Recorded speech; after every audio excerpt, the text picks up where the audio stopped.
चुनाव के बाद जो जनसुराज की संगठनात्मक व्यवस्था थी जिसको भंग कर दिया गया था, ये प्रयास किया गया है कि पिछले 6 महीने में उस संगठन को फिर से पुनर्गठित किया जाए। तो पुनर्गठित जिला कमेटी की आज पहली बैठक थी और मुझे भी मेरे कुछ राज्य के वरीय साथियों के साथ उस बैठक में हिस्सा लेने का अवसर मिला। कुल 60-70 लोगों ने अपने विचार व्यक्त किए। लोगों ने बिहार बदलाव के जनसुराज के संकल्प को दोहराया, ये बताया कि आने वाले समय में हम लोग कैसे संगठन को और मजबूत करके जनसुराज के विचार को घर घर पहुंचा सकते हैं। उस पर हर तरह के मत लोगों ने रखे हैं। आने वाले 2-3 महीनों में आपको इसी तरह की पुनर्गठित कार्यकारिणी हर प्रखंड में यहाँ दिखेगी। ये लक्ष्य है कि 2 अक्टूबर 2026 को जब दल 2 वर्ष का हो, जब दल की आयु 2 वर्ष हो, तब कम से कम हर पंचायत में एक सक्रिय संगठनात्मक जो इकाई है उसको बनाया जाए। लेकिन जैसा आप जानते हैं, संगठन बनाना जो है, मैं अक्सर कहता हूँ, ये गीली मिट्टी से दीवार बनाने जैसा है। एक परत आप बनाते हैं, वो थोड़ा सूखता है, फिर उस पर और मिट्टी डाली जा सकती है। ये कठिन काम है, लेकिन मैं यहाँ के जिला के सभी अपने साथियों को बधाई देना चाहता हूँ कि उन्होंने जी तोड़ मेहनत की है और ख़ास करके चुनाव हारने के बाद का जो माहौल है, उस माहौल में फिर से संगठित सभी साथियों को संगठित करके संगठन का पुनर्निर्माण, ये कठिन काम है। इसलिए जिन साथियों ने भी इस काम को किया है उसके लिए मैं उनका आभार व्यक्त करता हूं और ये आशा व्यक्त करता हूं कि आने वाले समय में पूर्वी चंपारण का जनसुराज का जो संगठन होगा वो राज्य के सबसे मजबूत संगठनों में एक होगा। आपने पार्टी के राष्ट्रीय अध्यक्ष पार्टी छोड़ दिए।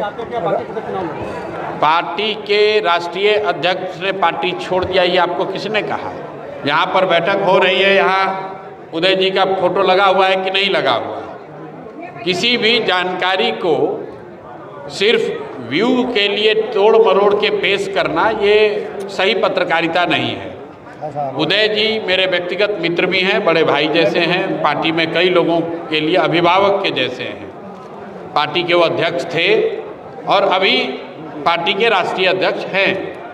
उन्होंने ये एक सूचना भेजी है कि अपने व्यक्तिगत कारणों से कुछ समय के लिए वो ब्रेक लेना चाहते हैं। वो व्यक्तिगत कारण स्वास्थ्य से संबंधित हो सकता है, कोई पारिवारिक जिम्मेवारी हो सकती है, कोई अन्य विषय हो सकता है। उन्होंने ना पार्टी छोड़ा है, ना पद से इस्तीफा दिया है, लेकिन आप जबरदस्ती का खबर बनाना चाहते हैं।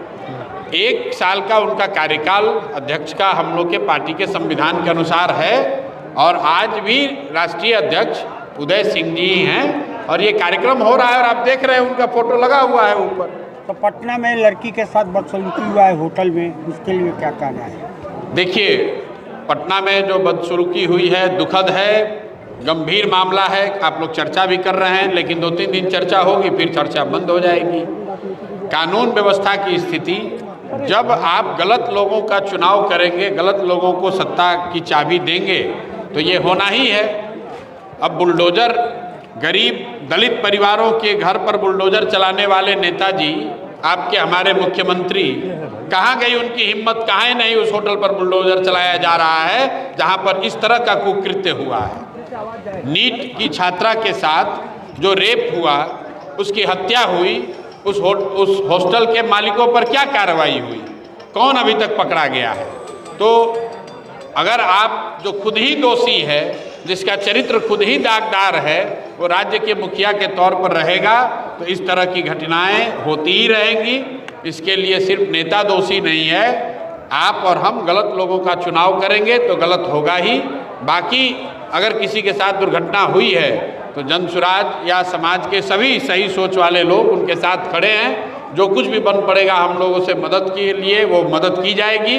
लेकिन आप ये मत समझिए कि ये घटना रुकने वाली है। जब सरकार में ऊपर बैठे हुए लोग, उनका चाल चरित्र चेहरा संदेह से ऊपर नहीं है, तो निश्चित तौर पर इस तरह की घटनाएं होती रहेंगी। 10 दिन में चौथी बार पेट्रोलियम पदार्थों का दाम बढ़ा है। 10 दिन के अंदर में चौथी बार पेट्रोलियम पदार्थ का दाम इसलिए बढ़ा है क्योंकि चुनाव अभी नहीं है तो सरकार आपसे और हमसे टैक्स पूरा वसूलेगी।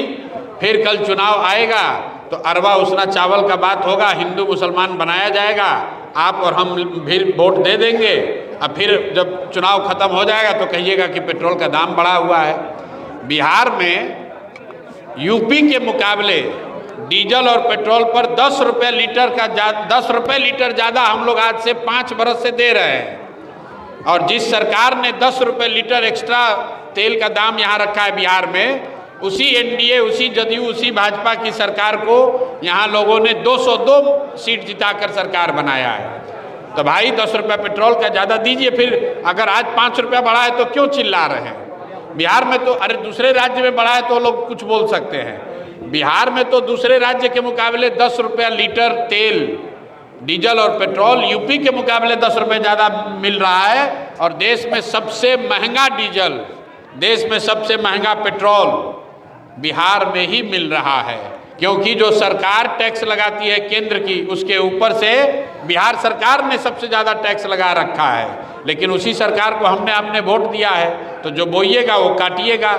अरवा उसना चावल के नाम पर वोट दीजिएगा तो तेल का पैसा तो देना ही पड़ेगा। राहुल गांधी ने कहा कि एक सरकार बिहार के मुखिया जो है अभी वर्तमान में हरा रंग देखकर भड़क जा रहे हैं। अब कौन सा रंग देख के भड़क जा रहे हैं तो हम नहीं जानते हैं, लेकिन उनकी जो पृष्ठभूमि रही है उसमें उनका भड़कना रंग को देखकर, व्यक्ति को देखकर, विचार को देखकर ये जनता को मालूम है। अब पद उनको मिला है तो उनको बिहार के रंग को सुधारने की कोशिश करनी चाहिए। बिहार से गरीबी का रंग उतरे, बिहार से पलायन का रंग उतरे, बिहार से भ्रष्टाचार का रंग उतरे। सरकार की प्राथमिकता ये होनी चाहिए, हरा लाल पीला करने से कुछ होने वाला नहीं है। राहुल गांधी ने कहा 1 वर्ष के अंदर में एनडीए की सरकार गिर जाएगी, कितनी सच्चाई है? पटना के निजी होटल में एक पिता भाई इस सवाल का अभी जवाब दिया मैंने। पटना में जो घटना हुई है ये जंगल राज के लौटने की आहट है।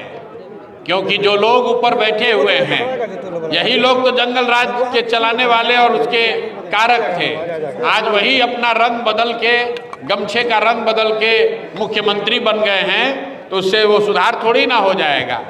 जब जंगल राज, जिस लालू जी के राज को जंगल राज कहा गया, उस समय आज के बिहार के मुख्यमंत्री कहाँ थे? उसी जंगल राज के तो हिस्सा थे। तो आज खुद मुख्यमंत्री हो गए हैं तो उससे बढ़िया राज की अपेक्षा मत रखिए। सर, एक बांकीपुर से चुनाव लड़ेंगे क्या सर आप? बांकीपुर से जन सुराज बहुत मजबूती से चुनाव लड़ेगा। आप लड़ेंगे सर? आ रहा हूं उस पर। जन सुराज में एक सामान्य अभी सोच बनी है कि बांकीपुर जो पिछले 40-45 साल से भाजपा चुनाव नहीं हारी है, और आज नितिन नवीन जो बांकीपुर के विधायक थे वो भाजपा के राष्ट्रीय अध्यक्ष हो गए हैं, तो उस नज़रिए से भाजपा के लिए बहुत प्रतिष्ठा का सीट है। तो अगर भाजपा को वहाँ हराना है तो जन सुराज की ओर से हर वो प्रयास किया जाएगा ताकि इनको उन्हीं के मकान में, उन्हीं के इलाके में घुस के हराया जाए। आप निश्चित जानिए कि जन सुराज के पास जो भी शक्ति, संसाधन, व्यवस्था है, हम लोग सब कुछ लगाकर उनको बांकीपुर में हराएंगे ही हराएंगे। गारंटी देना चाहते हैं जनता को तो भाजपा को छोड़कर आपको चुने बांकीपुर में? भाई ऐसा है, मैं फिर आपको दोहरा दे रहा हूँ, बांकीपुर विधानसभा भाजपा पिछले 40 साल से नहीं हारी है। 2015 में जब लालू, नीतीश जी और कांग्रेस का महागठबंधन था तो भी बांकीपुर नहीं हारे थे। और अब बांकीपुर के विधायक जी भाजपा के राष्ट्रीय अध्यक्ष हो गए हैं, तो भाजपा के लिए ये सबसे प्रतिष्ठा का सीट है। तो हम लोगों ने तय किया है कि भाजपा ने जो काम हम लोग के साथ किया, जन सुराज को हराने के लिए 10-10 हज़ार रुपये बांटकर वोट खरीदा है, तो उनको अगर राजनीतिक सबक सिखाना है तो उनको उनके घर में, उनके मांद में घुसकर बांकीपुर में हराएंगे, तभी ये हिसाब बराबर होगा। आप लड़ेंगे? मैं आपको फिर कह रहा हूँ कि जो कुछ भी करना पड़ेगा वो सब किया जाएगा। सर, मेरा एक छोटा सा क्वेश्चन है, जिस तरह से देश और राज्य की हालात बनते जा रही है, उस हालात को देखते हुए क्या नहीं लगता है कि यहाँ भी एक बहुत बड़ा आंदोलन की आवश्यकता है, जैसे जेपी आंदोलन के तरह हुआ था उस समय जब हालात इस तरह राज्य देश की बना था? लोगों को सुधरने की जरूरत है। जी। आंदोलन की जरूरत हो ना हो, जी। लोगों को सही वोट देने की जरूरत है, पैसे पर नहीं बिकने की जरूरत है। जाति धर्म से ऊपर उठकर अपने भलाई, अपने बच्चों के पढ़ाई रोजगार के लिए वोट देने की जरूरत है। खाली आंदोलन करने से और भाषण देने से कुछ नहीं होगा।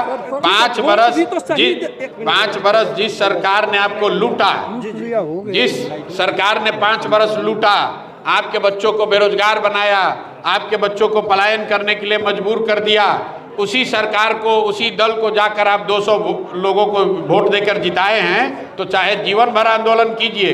अभी टीआरई के छात्र आंदोलन कर रहे हैं, उन पर लाठी चली है, और वही बच्चे जब वापस आएंगे, वो बच्चे और उनके परिवार वाले फिर उसी नीतीश कुमार, उसी जदयू, उसी मोदी को वोट देंगे। तो आंदोलन ऐसा है, कोई नेता या सत्ता में बैठे हुए लोग आंदोलन से नहीं डरते हैं, नेता सिर्फ वोट का चोट समझता है। तो जनता को ये समझना होगा, जितना भी आंदोलन कर लीजिए, जितना भी चिल्ला लीजिए, जब तक वोट से नहीं हराइएगा तब तक कोई आपसे डरने वाला नहीं है।